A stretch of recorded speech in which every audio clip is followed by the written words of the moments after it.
Hear the gospel from Isaiah chapter 7 as it reads, "The Lord himself will give you a sign.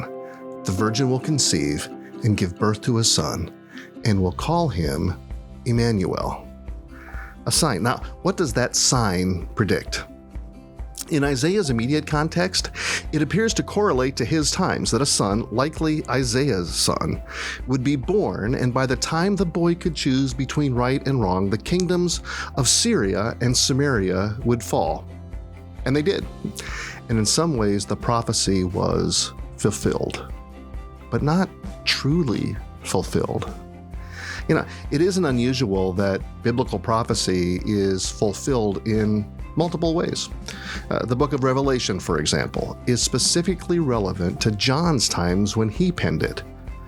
And that does not take away from the ultimate eternal fulfillment when time as we know it comes to an end. So it is with Isaiah.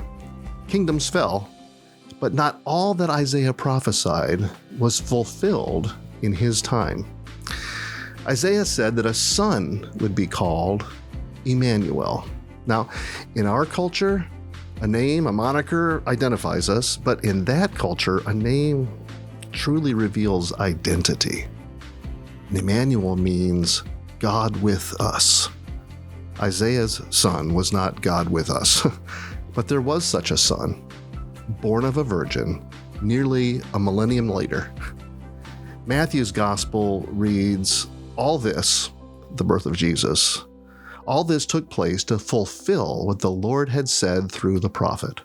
The virgin will conceive and give birth to a son, and they will call him Immanuel, which means God with us. God with us. That's the gospel. Jesus laid aside his nature as God to become human, to truly and fully be with us. Jesus is Immanuel.